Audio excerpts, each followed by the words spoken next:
how helpless and silly Richard is. I mean, there's a kind of undertone of comedy in this very beautiful and moving scene. The heart of the play culminates in Act 3, Scene 4, in which Richard's queen overhears two gardeners, ordinary people who are despised by the queen and by everybody else in the play, who present a natural art of rule that would have enabled Richard to hold on to his throne by cutting off, for instance, the tops of two fast-growing sprays in the garden. And he should have done that to Bolingbroke, but didn't. Hearing this, the queen, who didn't know that Richard was about to be overthrown, accuses him, "Thou, old Adam's likeness, set to dress this garden, how dares thy harsh, rude tongue sound this unpleasing news? What Eve, what serpent hath suggested thee to make a second fall of cursed man? Why dost thou say King Richard is deposed? Darest thou, thou little better thing than earth, divine his downfall?" So, something horrible has happened for the queen, and part of it is that the lower classes are out of place somehow, but the whole of it is as calamitous as the biblical fall of man. And as Mosley, an old critic, says, nothing can ever be the same again. A lot of people in Richard II say that somehow the country is now doomed to terrible disorder. That does prove prophetic of the civil wars that unfold in the next 7 plays, if you take the full historical sequence of them.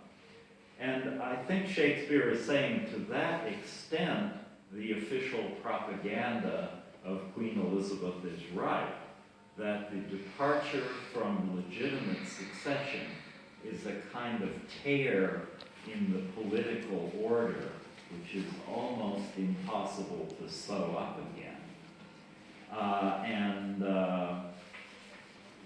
To sew it up again is what Henry IV and his son Prince Hal, then Henry V, tried to do in the next 3 plays of this tetralogy. Henry IV, I think, patterns himself on Machiavelli's New Prince in several respects, and he's very skillful. He has the modern idea of ruling as a job. And like people who worked with me in the State Department, he is terribly overworked as a result. Very anxious, as he says, wan with care. He's always afraid, something will go wrong. You read over these letters that he hasn't read that yet, and so forth. A total modern executive, and who has particular worries because his son has gone bad.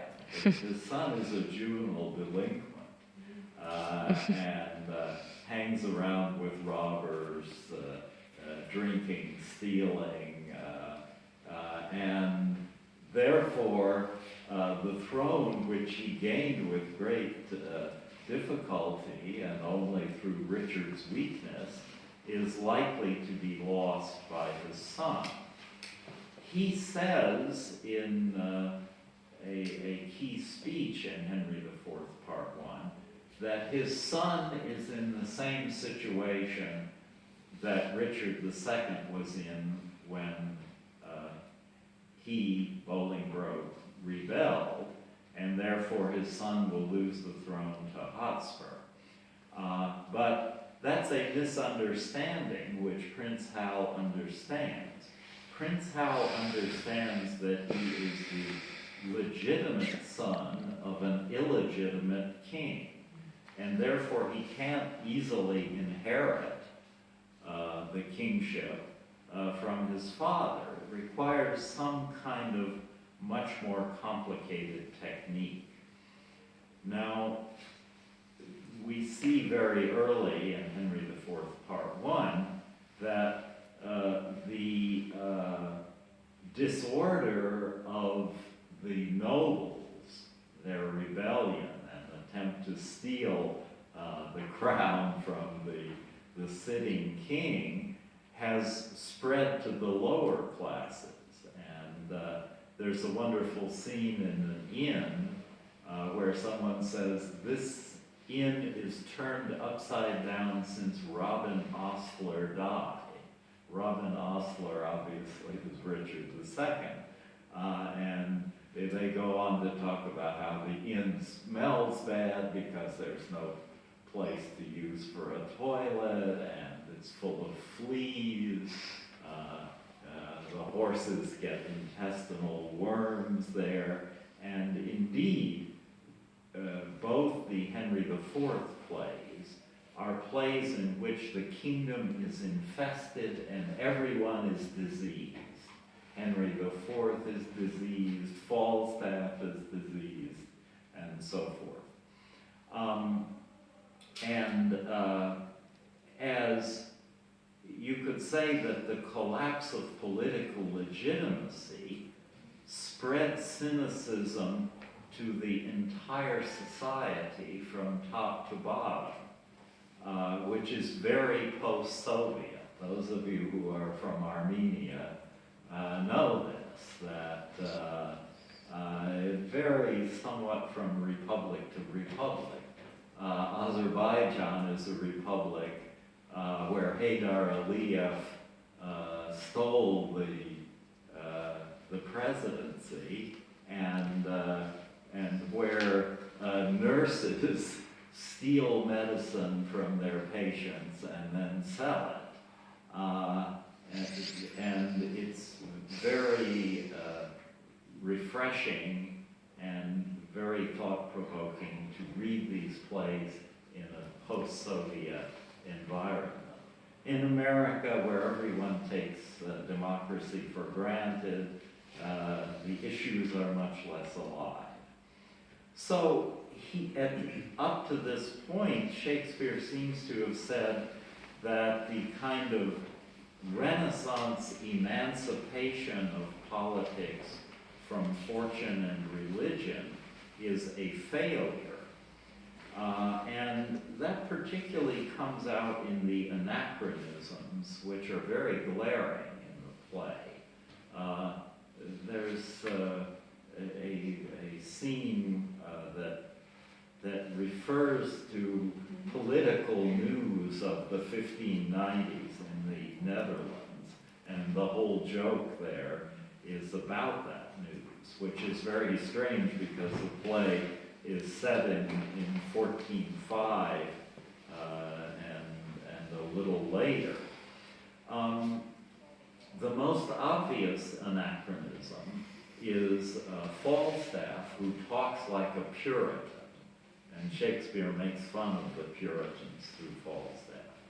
Falstaff was called Oldcastle, who was a famous martyr, proto-Protestant martyr, and hero in Protestant eyes of the time of Henry V, and who was burned at the stake by King Henry V for heresy. So why was Falstaff Oldcastle? I think it's something that allows Shakespeare to project the religious conflicts of his time, Catholic versus Protestant, Church of England versus Puritan, onto this earlier period. So that in a quick formula, what Shakespeare does in these plays is to present the process of change from the Middle Ages to the 1590s, which was very gradual, as though it took place between 1399 and 1420, when the play Henry V ends. These plays, I believe, are Shakespeare's account of the coming of modernity. Can I take 5 more minutes? Yes. Now, Prince Hal, who becomes Henry V, did not want to inherit the throne from his illegitimate father because he thought it would be tainted. He wants to get the throne by his own efforts, like Machiavelli's New Prince. And one of the ways he does this, also recommended by Machiavelli, is to appeal to the common people. He boasts that he's learned to talk with any tinker, a man who repairs pots and kitchenware is a tinker, in his own language. One instance of a theme in these plays. And another more striking example, he is given a French princess, Catherine, to marry by treaty, but he courts her like a Renaissance lover, all he needs is the lute to play. But he courts her in a very, very peculiar way. It's a very peculiar scene. Lovers normally pretend to be better than they are, richer, better dressed, more charming, but he pretends to be worse than he is. He says, you'll think I'm a man who sold my farm to buy my crown. And he says, you'll think I'm a butcher, a soldier. And somehow all of this has the idea, it's like a handicap in racing, right? That if you're a horse that's won before, they put weights on the horse to even the odds. And that he wants to win her even though he seems to be such a vulgar and coarse man. It's very, very strange. As king, he uses the emerging gentry and lower classes and makes their role much more important vis-a-vis the nobles. And he promises in the famous St. Crispin's Day speech, for he today that sheds his blood with me shall be my brother. Be he ne'er so vile, this day shall gentle his condition. In other words, he can now wear clothes like a gentleman, you wear a sword, and so forth, if he fought with Henry. And I think this anticipates Cromwell or even Napoleon. If I were a theater director, the way I would costume these 4 plays is to begin with gorgeous 19th century pseudo-historical costume, and make a gradual transition to modern dress, which has become a habit in the theater. I saw Richard III, which began with a party of 1920s dandies wearing tuxedos. I'm sure you're familiar to the point of weariness with this. So in modern terms, Henry V creates a meritocracy of high achievers who can assert their right to equality. The Welsh were despised in Warwick. We have someone from Warwick,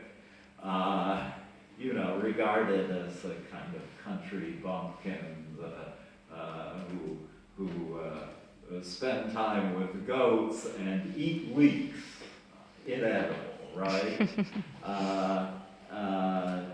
It's like an onion but bigger. I wish I knew the Armenian word.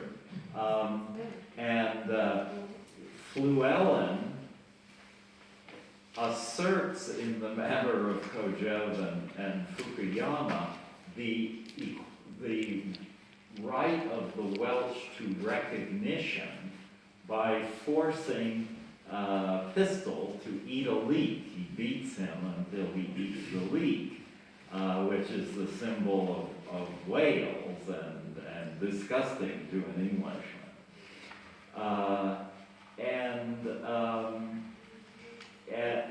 At the end of this courtship scene, Henry V kisses Catherine. She tries to tell him in France or in Georgia or I suspect Armenia that you're not supposed to do this before you're married, right? It's much more chaste than the West. But he says, you and I cannot be confined within the weak lisp or barrier of a country's fashion. We are the makers of manners, Kate. So the four plays enact the gradual triumph of universality over national and religious custom. Henry V tells Catherine that he wants the two of them to engender a child, half French, half English, who will go to Constantinople and take the Turk by the beard, which is a kind of, he wants to create an EU, sort of. It's very, very modern, I think. Should I end here? How long?